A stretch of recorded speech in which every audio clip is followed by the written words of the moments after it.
Welcome to Facing the Canon. My guest on the program is Dr. Francis Collins, former director of the Human Genome Project.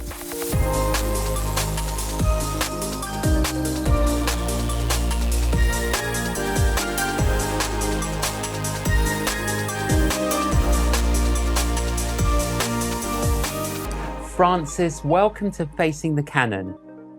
Delighted to join you. It's great to have you on, and great to have this opportunity to hear a little bit of your backstory. Now, you grew up on a farm. Where was that, Francis? I was in the Shenandoah Valley of Virginia, beautiful country between the Blue Ridge and the Alleghenies, on a farm of about 95 acres with no indoor plumbing, but a lot of love. A lot of love. And initially, you were homeschooled before you went to school, and your mother had a wonderful curriculum. In the mornings, how did you decide what the lesson plan was? Well, there wasn't an obvious structure, I will tell you. I had a brother who's a year and a half older than me, so she was kind of teaching us at the same time. And it was, okay, let's decide, what shall we study today? What would be interesting? And we never quite knew what it was going to be. It might be mathematics. It might be history. It might be literature. It might be languages. It might be theater. We did a lot of reading of classics. And whatever that was, we would plunge in and we would keep at it with occasional breaks until it stopped being interesting or we hit a wall of some sort, and then she'd try something else. And over the course of time, we covered a lot of disciplines, but there was no lesson plan that I could perceive. I started going to school in the 6th grade. And then that's where particularly your chemistry teacher inspired you. And I gather he gave out a black box to all the students, the pupils. Tell us about that. Yes, I'm glad you brought that up. So I didn't know what I wanted to do at that point. I hadn't had much exposure to science. I loved theater. I loved music. I thought maybe I would be a professional musician, but I kind of figured out that's not necessarily a way to make a living. And here came this professor in the high school. And the very first day of our chemistry class, he gave each of the students a sealed black box. It was, maybe 7 or 8 inches and along a side. And there was something inside it. And each box had something different, but we weren't told what it was. And the challenge was to do whatever experiments you could think of to try to figure out what the contents might be. And you could also write down experiments that you thought you might like to do, but you didn't have the equipment, like taking an X-ray, for instance. And we all struggle with that. And then ultimately, after putting down our best guesses, we were allowed to open the box. Mine had a candle in it, which was a particularly nice metaphor for what science is all about, lighting a candle to fill up the darkness of our ignorance. But it was such a great metaphor for what science is all about. Nature is kind of a black box, but if we use the tools of science wisely, we can discover about how it all works. And I was hooked. Very clever and creative chemistry teacher. You then went on and initially you studied quantum physics, and then you eventually went into medicine. Why did you switch from quantum physics to medicine? It seems very odd and nonlinear, doesn't it? Well, it was. When I first was learning about biology in high school, I thought it was really boring and really messy. And I liked physics and chemistry and mathematics, and I wanted to stay away from life sciences. But I realized in graduate school that I kind of missed out on the fact that life science had its own appeal in terms of its digital elegance, namely the molecule of DNA. The chemists have been studying this, and I was learning what they were finding. This is a molecule that carries information. It's responsible for all living things having that information to build their bodies with. And that was fascinating. And I maybe was getting a little in the place of wondering whether my quantum physics was ever going to help anybody. And the idea of shifting my direction into life science and all the way to medicine seemed compelling, although it was quite a shift in It my plans, was. especially because by then I was already married and had a small child. But I did it anyway. You did it anyway. And there's this lovely story, Francis, about an elderly patient of yours who kept on sharing her faith with you. And then she eventually commented that you never ever said anything. And she asked you this question: what do you believe? And that was an incredible question. How did you respond? That was a moment for sure. Now, mind you, I was not raised in any religious tradition. My parents didn't consider that relevant. And so I was an agnostic, bordering on an atheist. And I went to medical school and I avoided any of those conversations with any of the students who seemed to have some religious faith. But then there I was with this elderly woman who was so sincere. And she reminded me a lot of my grandmother, asking me that question: what do you believe? And I realized I didn't have an answer. And I was suddenly really unsettled by that. Like the ground under my feet was cracking, that I had gone my whole life. By this time, I'm 25 years old, avoiding the question about, is there a God? And if so, does God care about me? I didn't think I wanted to address that. And she was asking me right straight out. I answered to her, I don't think I really know. And I saw this look of surprise in her eyes, like, you're supposed to be, a senior medical student. You're supposed to know everything, or at least have studied it, and you don't know? That shook me up. Maybe people listening to this, it'd be interesting. Ask yourself, if somebody said to you right now, what do you believe? Would you have an answer that you felt like, yeah, I think I've got a pretty good investigation of that already, and I know what my answer is going to be? Boy, I sure didn't. And that was a call to action. Not one that I was looking for, but I couldn't resist it. So I decided that I'd better do everything I could to strengthen my atheism. So I better read more about why I was right. And as you might guess, that's not how it turned out. No. It was not a quick overnight investment. It took me 2 years of digging through. What is the evidence for belief? I'm a person who wants to see evidence. And how is it that reasonable people have actually believed in something that science can't measure, which, of course, if God is worth worshiping, God can't be completely defined by the tools of science.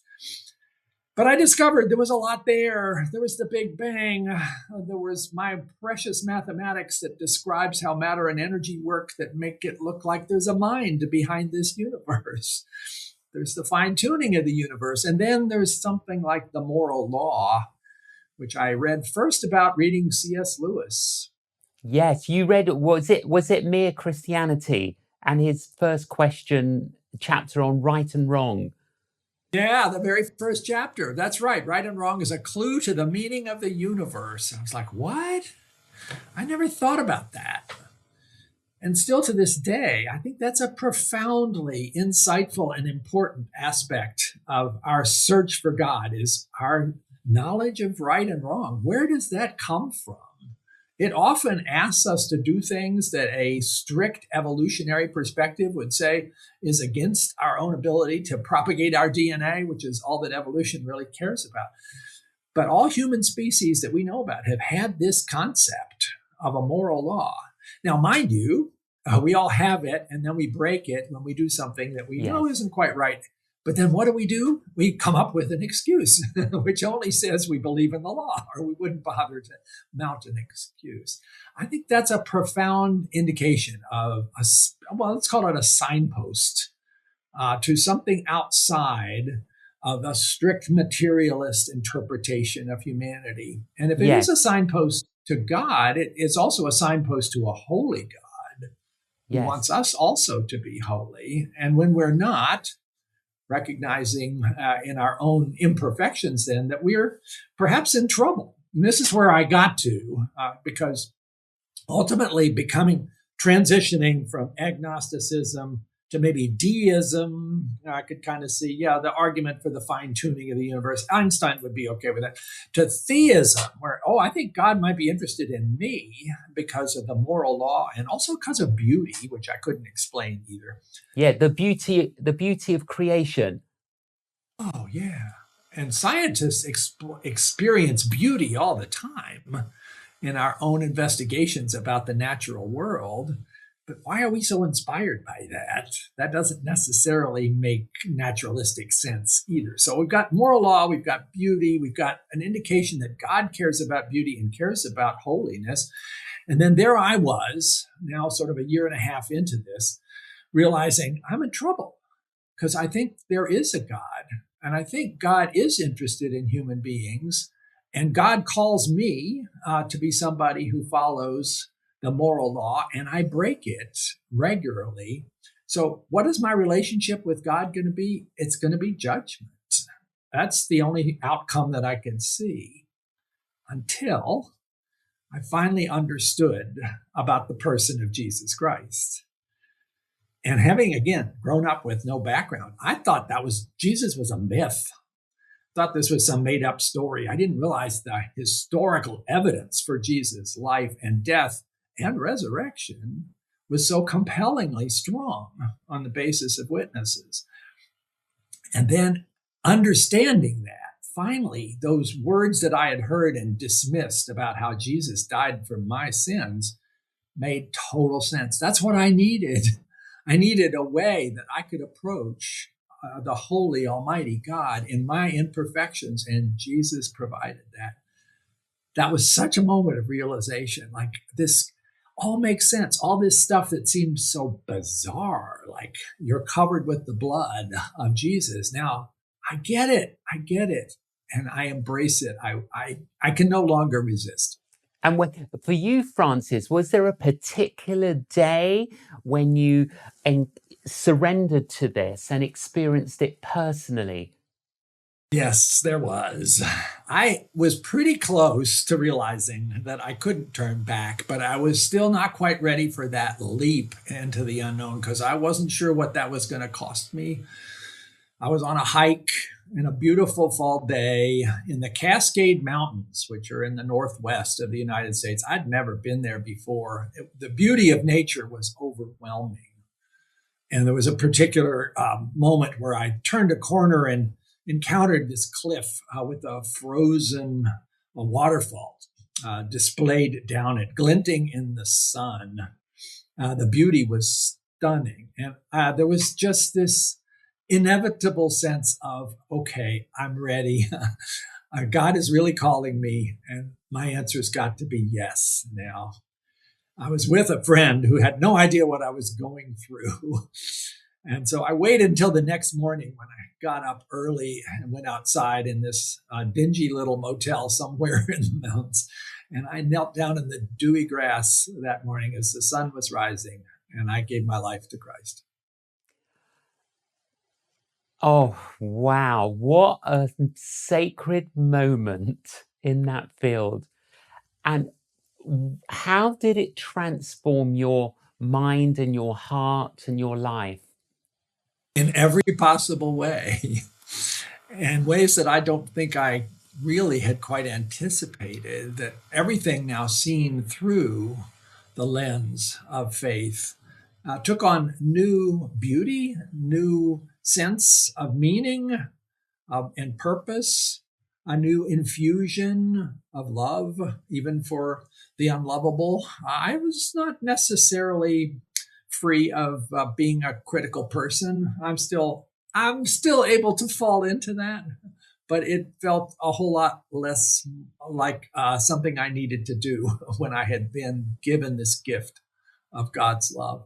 And I wanted to tell everybody else about it, which was a little bit of a shock for my scientific colleagues. And I got a pretty clear message from some of them that this is not an appropriate conversation. We don't discuss this, because in the scientific community, there's still quite a lot of that. How did how did your family react? My wife at the time had her own spiritual journey going on. I think she was still at the point of not being quite sure herself. And her journey was much more on a different kind of pathway of emotional experience, whereas Yes. mine was maybe overly rational. Yes. But she was glad to see I had made that commitment. My parents were totally mystified about what? What are you talking about? And it took many decades, I think, for them to begin to understand this was not some passing fancy. And ultimately, my father became a believer. And I think my mother did, although she would never really quite admit it. Yes. Yes. Well, the Lord led you on.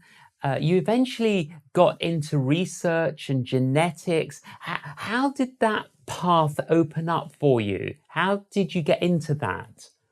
Yeah. Well, I had that initial excitement about DNA when I first realized that there was chemistry in life.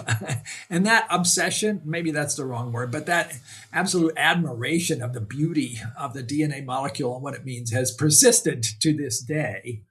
It is phenomenal that this very elegant system in this beautiful double helix is the way in which information gets passed from parent to child down through the generations. We're all linked together by that long tapestry of shared life experiences over 3 billion years. And for me as a physician, this also provides a lot of clues to what causes illness and what we might do to try to help people who've been so affected. So by the time I was a first year medical student, I was pretty sure I wanted to study what you might call medical genetics. Yes. I had no idea what that would look like, but I had the chance, once I became an independent investigator, to try to apply that to uncovering the cause of a disorder that I saw many children affected with and wished I could do something, and ultimately did find the cause of the disease called cystic fibrosis. Yes. That was a very tough project back in the 1980s because the technology was really quite rudimentary compared to now.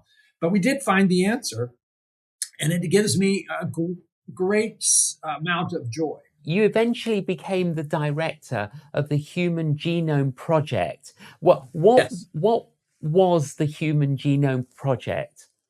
Well, it was the effort to read out the entire DNA instruction book for human beings, written in this funny language of DNA, which has just 4 letters in its alphabet, A, C, G, and T, and the necessary information to build a human being from a single cell, which we all once were, is in a 3 billion letter instruction book in this particular language. And yet we did not know that script in 1990, and we decided it would be good to have that as a reference book that you could then begin to understand how life works and how disease happens. So it seemed like a pretty bold, historic initiative, but it also seemed at the time that it was probably doomed because the technology hadn't been invented. Yes. And most people thought, we'll maybe do this in 100 years. And we promised we would do it in 15.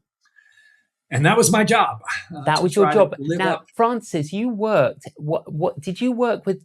Is it 2,500 people from 6 different countries? That's right. So all these people were being mobilized to work on some aspect of it. Yeah, it built over the course of, I'm glad to say, 13 years. We got it done 2 years early, starting initially with simpler DNA sequences from bacteria or from fruit flies, and then ultimately working up to the really challenging one of the human DNA sequence, what we call the human genome. And we had to invent the technology. So we had to bring a lot of engineers who would not have worked on this except for this opportunity, and a lot of computer scientists to assemble the whole thing. And ultimately, over those 13 years, it involved more than 2,000 scientists. And my job was to be sure we had the goals laid out, that we had the necessary team to do it, that we set really high standards for quality and speed. And I had to convince the Congress of the United States to help pay for this, as well as helping my international colleagues. It was a big effort in the United Kingdom, supported by the Wellcome Trust, and also efforts in France, in Japan, in China, and in Germany. We all had to work together It wouldn't do to say we finished the human genome and have one of the chromosomes sort of a mess. So it all had to get done. So basically, in layman's terms, Francis, you cracked the code. We did. We read it for the first time. We will never have to go back to a place where we don't know this. And it is revelatory in terms of our understanding of human biology and medicine. Although, let's be clear, we're still beginning readers trying to understand this incredibly elegant, beautiful way in which biological information is encoded and then carried out, so that 3 billion letters, that's a lot, but it's a finite amount of information, has the capability to build a person like you and me with things like the human brain are specified somehow, which is, as far as we know, the most complicated structure in the known universe. You can't look at this and not be in awe. Absolutely. You started, it's called BioLogos. Tell us about that. What is BioLogos? Well, I wrote a book 20 years ago called The Language of God, where I tried to lay out, from my perspective, how science and faith are actually wonderfully complementary. They have a lot to say to each other, because I was hearing a lot of people who doubted that. And after the book came out, a lot of people were reaching out to me saying, I'd like to dig a little deeper here. What you said on page 100 isn't quite what I think. Can we have a conversation? And I quickly got overwhelmed. But I realized that there was a big hunger out there of people who wanted to dig deeper into these conversations, who were serious believers, who also trusted science as a way of finding truth, and were trying to dig into this conversation. So I started the foundation called BioLogos to try to provide an opportunity for those kinds of interactions to happen. And that has flourished now, some 15 years later. A couple million people regularly track the information on the BioLogos website, just biologos.org. They hold meetings. There's a curriculum they put together for high school students. There's a podcast called The Language of God, which you should look up, people, if you're interested, run by a philosopher, Jim Stump, and fascinating opportunities for conversations there about this whole question about how rigorous science and Christian faith can get along and actually enhance each other's understanding. Well, I was hugely curious. And I mean, I'm not a scientist, but I just loved going through your BioLogos website and learning things I didn't know. Your most recent book, Francis, The Road to Wisdom. And I love the subheading on truth, science, faith, and trust. And what I like about your book is that it's very concise and very clear, and you don't kind of waste a word, really. Just tell us, what's the backstory to this book? Well, I've been more troubled recently about some of the things that happen in our society. And this is particularly true in my country, the United States, where we are so polarized and divided about almost every topic, sometimes to the point where we aren't even quite sure whether to accept a fact as true because we don't like it. That's not a good situation for a society to be in. That, in turn, has led to distrust issues. It's caused science to become distrusted by people who weren't quite sure they liked some of the things that happened, maybe especially during COVID. And faith communities, who you would think would be the most important defenders of truth and love and goodness and beauty and all that, in some instances have also gotten caught up in these divisive arguments, many of them driven by politics. And again, maybe outside of the US, it's hard to imagine what this feels like, but it doesn't feel good. So the book is about how we could identify those issues and then maybe try to get ourselves back on a better track, which you might call the road to wisdom, where we really do recognize that truth matters, but truth alone is not sufficient. You need morality on top of that, and experience and common sense. And all of that is what leads ultimately to wisdom, which I can only write sketchily about compared to the book of Proverbs, or compared to the New Testament, where James chapter 1, verse 5 tells us what wisdom really means and how to find it. If any of you lack wisdom, that says, let him ask of God, who gives to all generously and without reproach, and it will be given. Okay, I need that. I So need that this too. book was this book was intended to reach out not just to people of faith, but also everybody. Yes. Sort of a little diagnosis of some of the difficulties we face right now, and a suggestion about how to bring ourselves back to a better place. Absolutely. Well, I think it's a great book, whether you're a Christian or whether you're curious.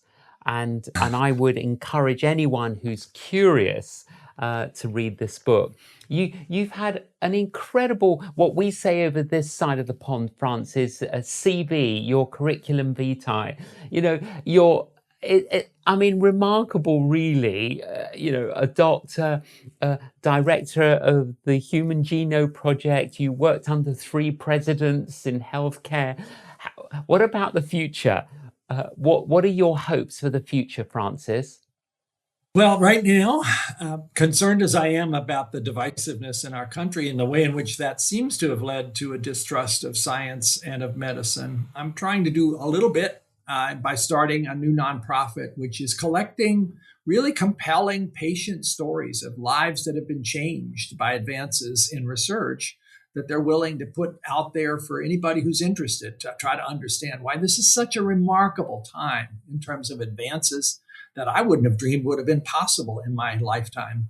We're curing sickle cell disease now with gene therapy. We have people with stage 4 cancers who are getting into protocols with immunotherapy and are getting cured. Cystic fibrosis, that disease where I found the gene 35 years ago, is now associated with a normal lifespan because of all the progress that's been made in finding a therapeutic. And we want to do more of that, not less of that. Right now, science in the United States is not having a good run. And anything I can do to try to get that back on the frontal sort of perceptions of most people as a real priority that's good for us. It builds our health, it builds our economy. That's something I'm trying to do. But I'm 76, and so I don't know how many more chapters I have. I'm a cancer survivor from prostate cancer, but it was an aggressive one, so I know I may not necessarily have an easy time in the future. So I want to think carefully about what God is calling me to do. I've been so fortunate, so privileged to have all of these other experiences, and I'm listening carefully to see what else maybe God might ask of me. If it just means that I get to play more music with Tom Wright, that'll be okay too. That will be okay too. Absolutely, Francis. Well, I frequently say I'm not growing old. I'm older, but growing. I like it. And we want to keep on growing and we want to keep on learning. Francis, it's been an absolute privilege and a joy to have you on Facing the Canon. Thank you for joining us. It's been a joy to be with you. Thank you for what you're doing to give people opportunity to hear stories like this one. I hope it touched some hearts and minds. Thank you, Francis. I hope that's inspired you. Isn't it wonderful to know someone like Francis, a scientist, a Christian, and a pioneer? Well, I hope that's warmed your heart and your mind. Thank you for joining us on Facing the Canon. Please join us again.